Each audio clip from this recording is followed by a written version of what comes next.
Country delight buffalo milk ని మా family వాళ్ళకి ఎప్పటి నుండో వాడుతున్నాను. ఈ పాల ఫస్ట్ యూజ్ నుండి నాకు దీనిపైన చాలా నమ్మకం వచ్చింది. Choose country delight and live better. Bharat కి సంబంధించి కూడా ట్రంప్ రెస్పాండ్ అయ్యారు సార్. నేను సంతోషంగా లేనని మోదీకి తెలుసు, నన్ను సంతోష పెట్టాలని భారత్ చూస్తోంది. రష్యా నుంచి చమురు కొనుగోలును ఇలాగే కొనసాగిస్తే భారత్ పై టారిఫ్లు మరింత పెంచేస్తామని కూడా ట్రంప్ మాట్లాడారు. ఒకసారి బయట with India. Modi's a very good man. The chief reason India is now buying substantially less Russian oil. So I hope we pass this bill soon. And after this, they wanted to make me happy, basically. He wanted to. Modi's a very good man. Yes, he's a good guy. He knew I was not happy, and it was important to make me happy. They do trade, and we could raise tariffs on them very quickly, and it would be people are very afraid bad of that. for them. I really do believe that. Right sir. Modi చాలా మంచి వ్యక్తి, మోదీకి తెలుసు నేను సంతోషంగా లేను అని, నన్ను సంతోష పెట్టేందుకు భారత్ ప్రయత్నిస్తోంది అని చెప్పి. నిజంగా జరుగుతోంది సార్? నిజంగా టెస్లాకు ఇదివరకు ఒక నిబంధన విధించింది భారత ప్రభుత్వం. మీరు ఇండియాలో ప్రొడ్యూస్ చేస్తేనే మీకు ట్యాక్స్ కన్సెషన్స్ ఇస్తామని.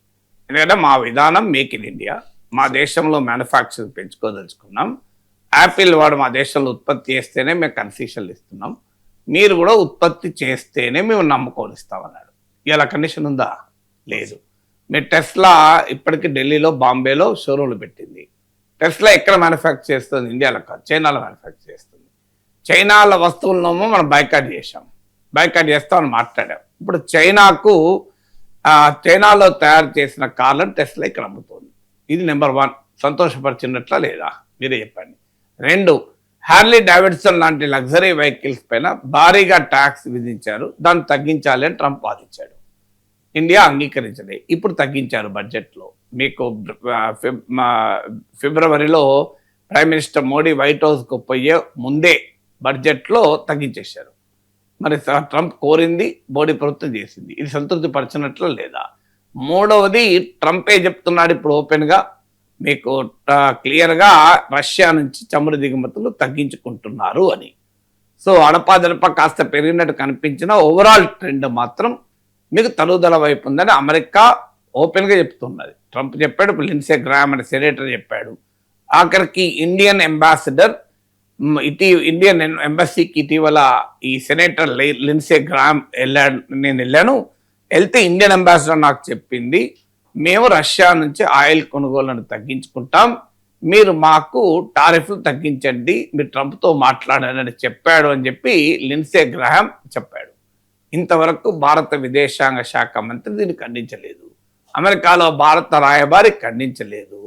అందువల్ల రష్యన్ ఆయిల్ తగ్గించుకోవడం అంటే ట్రంప్ను సంతృప్తిపరచడమే కదా. 3వది. 4వది, భారతదేశంలోని అగ్రికల్చరల్ డైరీ మార్కెట్లోకి మాకు అవకాశం ఇవ్వాలి అని ట్రంప్ డిమాండ్. భారత ప్రభుత్వం అంగీకరించలేమిది, మా దేశ ప్రజల జీవనోపాధికి సంబంధించింది అన్నారు.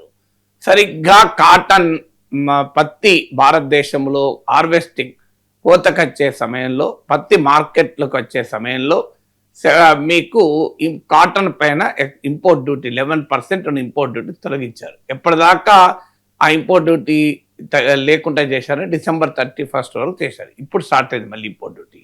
ఈలోగా అమెరికా కాటన్ పెద్ద ఎత్తున భారతదేశంలో వచ్చి మన రైతులు, పత్తి రైతులు విలవిలలాడితే మనం పేజ్ 1లో రాసుకున్నాం, అమెరికా పేరు చెప్పకుండా, పత్తి రైతులు ధర లేక విలవిలలాడుతున్నారు అని. సో అందువల్ల మళ్ళీ బీజేపీ నాయకులే వెళ్ళి పత్తి గిట్టుబాటు ధర కావాలని డిమాండ్ కూడా చేశారు. సో అందువల్ల క్లియర్గా మరి కాటన్ పైన ఇంపోర్ట్ డ్యూటీ ఎందుకు తగ్గించారు, ఎవరిని సంతృప్తి పరచడానికి తగ్గించారు? ట్రంప్ను కాదా? 5వది, మన దేశ చమురు దిగుమతులు మనం మొదటి నుంచి యుక్రెయిన్ వార్ తర్వాత రష్యా నుంచి పెరిగాయి. అంతకుముందు మన టోటల్ ఆయిల్ ఇంపోర్ట్స్లో 1% రష్యా ఉండే, ఇప్పుడు అది కాస్త ఒక దశలో చాలా ఎక్కువ, ఇప్పుడు రోజు రోజుకు తగ్గుతూ వస్తున్నాయి. రష్యా నుంచి ఆయిల్ ఇంపోర్ట్ తగ్గడమే కాదు, ఇరాన్ నుంచి 0కి తెచ్చుకున్నాం. ఇరాన్ ఒకప్పుడు మన దేశ చమురు దిగుమతుల్లో 10% ఇరాన్ నుంచి వచ్చేది, ఇప్పుడు దాన్ని దాదాపు 0 తీసుకున్నాం. వెనుజులా నుంచి కంప్లీట్గా తగ్గించేశాం. మీకు ఉదాహరణకు 2019-20లో India Venezuela trade $6,397 million 2019-20లో.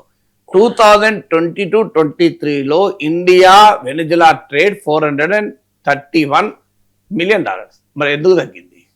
So వెనిజులాతో మన వాణిజ్యం ఇంత ఘోరంగా ఎందుకు తగ్గింది? 94% ఆఫ్ ఇండియా వెనిజులా ట్రేడ్ అదృశ్యమైపోయింది కదా. ఇక వెనిజులా నుంచి ఇండియా ఇంపోర్ట్ చేసుకుంటున్న ఆయిల్ విలువ మీకు అంటే ఇంపోర్ట్స్ విలువ, వెనిజులా నుంచి మనం ప్రధానంగా ఆయిల్ ఇంపోర్ట్ చేసుకుంటాం. 2019-20లో Indian imports from Venezuela was $6,057 million. 2022-23లో $253 మిలియన్. ఎక్కడ $6,000 మిలియన్, ఎక్కడ $250 మిలియన్. మన రిలయన్స్ ఇండస్ట్రీస్ వెనిజులా నుంచి పెద్ద ఎత్తున ఆయిల్ కొనేది, ఎందుకంటే అది లాభదాయకం. Venezuela oil is heavier oil కనుక రిఫైనింగ్ మార్జిన్లు ఎక్కువ ఉంటాయి. ఇప్పుడు రిలయన్స్ మొత్తానికి ఆపేసింది కదా కొనడం. సో ఇది దేని ట్రెండ్ చేస్తుంది? మరి వెనిజులాతో ఇండియన్ ట్రేడ్ ఎందుకు ఆగిపోయింది? ఇరాన్తో ఇండియన్ ట్రేడ్ ఎందుకు ఆగిపోయింది? రష్యా పైన ఆయిల్ దిగుమతులు ఎందుకు తగ్గించుకుంటున్నాం? క్లియర్గా మన ట్రంప్ను సంతోషపరచడానికి కాదు 5వ ఉదాహరణ. 6వ ఉదాహరణ, ఇటీవల ఎల్పిజి దిగుమతులు అమెరికా నుంచి చేసుకుంటామని భారతదేశం ప్రకటించింది, ఒప్పందం చేసుకుంది. ఇప్పటి వరకు అమెరికా మన దేశం మొత్తం ఎల్పిజి లిక్విఫైడ్ పెట్రోలియం గ్యాస్ దిగుమతుల్లో అమెరికా వాటా 1%, ఇప్పుడు 10% పెరిగింది. ఎట్లా పెరిగింది? మన ట్రంప్ను సంతృప్తి పరచడానికి కాదా? 7వది, మన డిఫెన్స్ ఇంపోర్ట్స్లో ఒకప్పుడు 75% రష్యా నుంచి ఉండేది. అది 2016-17 నాటి 62% పడిపోయింది, ఇప్పుడు 36% పడిపోయింది. కానీ అమెరికా నుంచి మన రక్షణకు బదులు 10% పెరిగాయి. ఇప్పటికి ఇంకా మళ్ళీ F-35 యుద్ధ విమానాలు ఇలాంటివి కూడా అమెరికా నుంచి కొంటామని చెప్పాము. సో దేని కొరకు ఎవరిని సంతృప్తిపరచాలి? ట్రంప్ను కాదా? 7th. 8వది, వెనిజులా పైన మన స్టేట్మెంట్ చూడండి. కనీసం అమెరికా పేరు కూడా చెప్పకుండా మన స్టేట్మెంట్ ఇచ్చాం. అమెరికా పేరు కూడా వాళ్ళ స్టేట్మెంట్లు ఏమన్నాం? ఖండించలే, ఒక్క మాట కూడా ఖండించలే. కనీసం ఉక్రెయిన్ విషయంలోనైనా this is not the era of war అన్నాడు మన ప్రైమ్ మినిస్టరు. ఉక్రెయిన్ ఒక దేశ సార్వభౌమాధికారము, ఒక దేశ సరిహద్దుల విషయంలో రాజీ ఉండకూడదు అన్నాడు.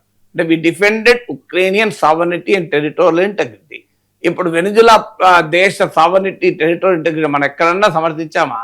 ఒక్క మాట. ఆఖరికి అమెరికా మిత్ర దేశాలని యూరోప్ ఇంటర్నేషనల్ లాను రెస్పెక్ట్ చేయాలి, రూల్స్ బేస్డ్ ఇంటర్నేషనల్ ఆర్డర్ అన్నాడు. కీ స్టార్మర్ అమెరికాకు మిత్ర దేశం కదా యూకే, యూరోప్ అమెరికాకు మిత్ర దేశాలు కదా.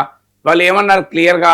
ఇంటర్నేషనల్ ఆర్డర్, అంతర్జాతీయ చట్టాలను గౌరవించాలి, యుఎన్ చార్టర్ను గౌరవించాలని యూరోప్ అన్నది. సౌత్ ఆఫ్రికా మనలాంటి డెవలపింగ్ కంట్రీ కదా, ఏకంగా యునైటెడ్ నేషన్ జనరల్ అసెంబ్లీలో డిమాండ్ చేసి యునైటెడ్ సెక్యూరిటీ కౌన్సిల్ మీటింగ్ పెట్టాలని. సౌత్ ఆఫ్రికా ఏం అమెరికాకు భయపడలే కదా. మరి మన స్టేట్మెంట్ చూడండి మోడీ ప్రభుత్వంది. అసలు వెనిజులా ప్రజల గురించి మేము ఆలోచిస్తున్నాం, రిస్ట్రెయింట్ పాటించండి అంటే. ఏం రిస్ట్రెయింట్ ఏంటి? ఓపిక పట్టండి అని చెప్తున్నారు. ఆ దేశ ప్రెసిడెంట్ను కిడ్నాప్ చేసి పట్టుకెళ్తే ఓపిక పట్టండి ఏంటి? డైలాగ్ అండ్ డిప్లొమసీ కావాలట. డైలాగ్ ఎక్కడ ఉంది? డైలాగ్ మొదలు ప్రతిపాదిస్తే కూడా వినకుండా అరెస్ట్ చేసి కిడ్నాప్ చేసి పట్టుకోలేదు కదా. ఇక డైలాగ్ ఎక్కడ, డిప్లొమసీ ఎక్కడిది? అంటే ఇంత వెనిజులా పైన మన స్టేట్మెంటు ఇంత వెన్నెముక లేని జీవులు ఇచ్చే స్టేట్మెంట్ ఇది. ఇండియా లాంటి నాయకత్వ స్థాయి, తర్వాత గ్లోబల్ సౌత్, మన ప్రైమ్ మినిస్టర్ చెప్తుంటాడు గ్లోబల్ సౌత్ నాయకత్వం వహించమని. మరి గ్లోబల్ సౌత్ నాయకత్వం వహించే దేశం ఇలా చేయగలుగుతుందా?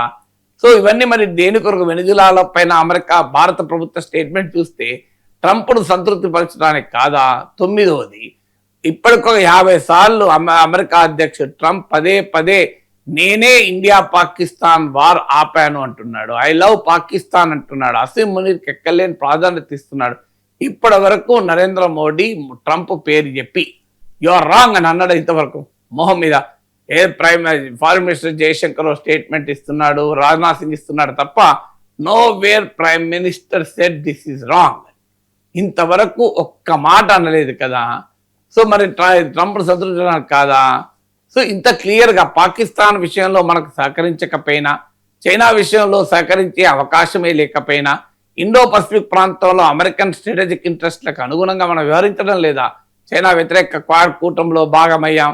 అమెరికాతో డిఫెన్స్ అగ్రిమెంట్ తాజాగా మళ్ళీ 10 ఏళ్ల పాటు కాంప్రిహెన్సివ్ డిఫెన్స్ అగ్రిమెంట్ కుదుర్చుకుంటున్నాం. పాకిస్తాన్కి అమెరికా క్లోజ్ అవుతున్నా ఏమీ అంటలేం. మరి 10వ ఉదాహరణ ఇది. ఇవన్నీ ట్రంప్ను సంతృప్తిపరచడానికి కాకపోతే దేనికి? ట్రంప్ అన్నాడు అంటే నీకు 10 ఉదాహరణలు ఇచ్చాను ట్రంప్ను సంతృప్తి పరిచే మోడీ ప్రభుత్వ చర్యల్ని. ఇది కాదని ఎవరన్నా చెప్పమనండి, అన్న దాంట్లో ఏది అబద్ధమో చెప్పమనండి. So 10 ways how Modi satisfied Trump కదా. ట్రంప్ 10 రకాలుగా మోడీ సంతృప్తిపరిచాడు. అదే ట్రంప్ చెప్పాడు. కానీ సమస్య ఏంటంటే ట్రంప్ బకాసురుడు. నువ్వు ఎంత సంతృప్తి చెందినా ఇంకా కావాలంటాడు. అది ప్రాబ్లం. ఇప్పుడు ఎంత సంతృప్తి చెందినా ఆ ట్రంప్కు మిత్రుడు లేడు, శత్రువు లేదు. ఒక వెనిజులానే అనలే, ఇప్పుడు డెన్మార్క్ అంటలేడా మా గ్రీన్లాండ్ కావాలని, ఉక్రెయిన్ వదులుకోలేదా మీరు 20% ల్యాండ్ వదులుకోమని. ఇప్పుడు ఉక్రెయిన్ జెలెన్స్కీ ఏం చెప్తున్నాడు ట్రంప్, అసలు రష్యాతో నీకు గొడవ ఎందుకు, 20% ల్యాండ్ ఇచ్చేసేరాదు అంటున్నాడు. అంటే మరి ఇప్పుడు ట్రంప్ను సంతృప్తి పరచాలంటే ఉక్రెయిన్ 20% భూభాగం వదులుకోవాలి. రేపు సరిగ్గా మోడీ కూడా అదే చెప్పచ్చు కదా, ఆక్సాయ్ చీన్ వదులుకో, సిక్కిం వదులుకో, చైనాతో నీకు ఎందుకు గొడవ. ఇప్పుడు ఏమంటున్నాడు ప్రెసిడెంట్ ట్రంప్, రష్యా చాలా బలమైన దేశం అయ్యా, ఆయనతో ఎట్లా పెట్టుకుంటావు, ఇచ్చేసే రష్యాకు 20% ల్యాండ్ అంటున్నాడు. రేపు same thing Trump May tell India, China is a strong country అయ్యా, చైనాతో ఏం పెట్టుకుంటావు, ఆక్సాయ్ చీన్ ఇచ్చేసాయి, సిక్కిం ఇచ్చేసి, వాళ్ళు అరుణాచల్ ప్రదేశ్ ఇచ్చాయి, వాళ్ళు అడుగుతున్నారు కదా ఇచ్చే అంటాడు. ఇప్పుడు ఎందుకంటే ఉక్రెయిన్ మీరు డాంబాస్ రీజన్ మొత్తం ఇచ్చేయి, జెప్రోసియా ఇచ్చేయి, లుహాన్స్క్ ఇచ్చాయి, డొనెస్క్ ఇచ్చేసే, డాంబాస్ ఇచ్చే అంటున్నాడు, క్రీమియా వదిలేసే అంటున్నాడు. అలాగే గ్రీన్లాండ్కు మాకు వదిలేయని డెన్మార్క్ చెప్తున్నాడు. సో ఇలా ఓపెన్ గానే ట్రంప్ రేపు అంటే మనం ఏమంటాం, ట్రంప్ను సంతృప్తిపరచడానికి అరుణాచల్ ప్రదేశ్ చైనాకు వదులుకుంటామా.